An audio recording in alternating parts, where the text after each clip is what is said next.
जय भीम दोस्तों, आज हम बात करेंगे डॉक्टर बाबा साहेब अम्बेडकर और हिंदू कोड बिल के बारे में। तो चलिए शुरू करते हैं कहानी को। महाराष्ट्र के प्रसिद्ध व्यक्तित्व आचार्य अत्रे का मानना था कि अगर डॉक्टर अम्बेडकर का हिंदू कोड बिल पास हो जाता तो हिंदू समाज में सभी भेद, अन्याय और असमानता नष्ट हो जाती और हिंदू समाज बहुत ही शक्तिशाली बन जाता। लेकिन दुर्भाग्य से हिंदू समाज ने इस बिल का विरोध किया और यह पास नहीं हो पाया। भारतीय परंपराओं ने हमेशा महिलाओं को दबाया है। मनुस्मृति के अनुसार एक लड़की को अपने पिता, युवावस्था में अपने पति और बुढ़ापे में अपने पुत्र के अधीन रहना चाहिए।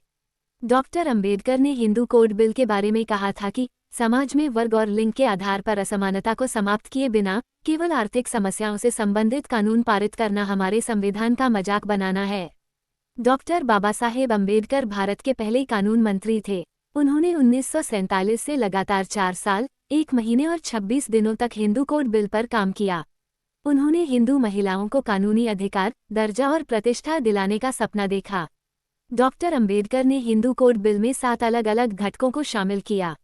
मृत्युपत्र न छोड़ने वाले हिंदू व्यक्ति की संपत्ति के अधिकार, उत्तराधिकार का अधिकार, गुजारा भत्ता, विवाह, तलाक, गोद लेने, अज्ञानता और पालकत्व। भारतीय संविधान सभा ने स्वतंत्रता और समानता के सिद्धांतों को अपनाया।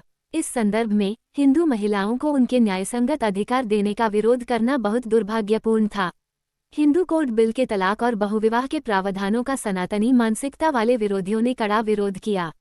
डॉक्टर अम्बेडकर ने हिंदू कोड बिल के माध्यम से हिंदू महिलाओं को एक विवाह पद्धति, संपत्ति में समान अधिकार और सभी कानूनी मामलों में समान अवसर प्रदान करने का प्रयास किया। लेकिन सख्त हिंदू नेताओं और विचारकों को महिलाओं को समान अधिकार देने की तैयारी नहीं थी। हिंदू धर्म पर हमला करने का आरोप लगाते हुए ऐसे नेताओं ने इसका पुरजोर विरोध किया। हिंदू धर्म पर भाषण देने के लिए बाबा साहेब को घृणास्पद प्रतिक्रियाएं मिलीं। बाबा साहेब के खिलाफ देशद्रोही और हिंदू धर्म का शत्रु जैसे नारे लगाते हुए भीड़ें निकाली गईं। बाबा साहेब ने प्रबुद्ध वर्ग और मीडिया से बिल के समर्थन में खड़े होने का आह्वान किया, लेकिन उनके साथ कोई मजबूती से खड़ा नहीं हो सका।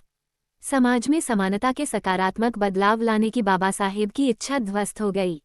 डॉक्टर अम्बेडकर ने हिंदू कोड बिल को पारित कराने के लिए अकेले ही योद्धा की तरह लड़ाई लड़ी। लेकिन दुर्भाग्य से सत्र समाप्त होने तक बिल की केवल 4 धाराएं ही पारित हो सकी थीं। इससे अत्यंत दुखी और परेशान होकर डॉक्टर अम्बेडकर ने 27 सितंबर 1951 को कानून मंत्री पद से इस्तीफा दे दिया। बाबा साहेब के प्रयास व्यर्थ नहीं गए। हिंदू वारसा कानून का विरोध किया गया था, इसलिए पहले हिंदू विवाह कानून पर ध्यान दिया गया। हिंदू कोड बिल को 4 अलग अलग भागों में विभाजित करके पंडित जवाहरलाल नेहरू ने इन चारों कानूनों को अलग अलग समय पर पारित कराया।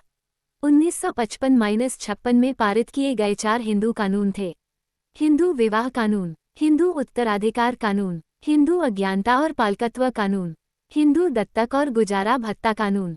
इन कानूनों का पारित होना कानून के इतिहास में एक क्रांतिकारी घटना थी। इन कानूनों ने भारतीय महिलाओं के जीवन में आमूल-चूल परिवर्तन करना शुरू कर दिया। इन कानूनों ने स्त्री पुरुषों के दर्जे में कानूनी समानता स्थापित करने का प्रयास किया है। दोस्तों, ये थी बाबा साहब और हिंदू कोड बिल की कहानी। यह एक ऐसी ऐतिहासिक घटना थी जिसने भारत के इतिहास को बदल दिया। हम ऐसे ही किस्से कहानियां लाते रहेंगे। आप हमसे जुड़े रहे। अपने इस साथी को सपोर्ट करने के लिए चैनल को सब्सक्राइब कीजिए और वीडियो को लाइक। धन्यवाद। जय भीम।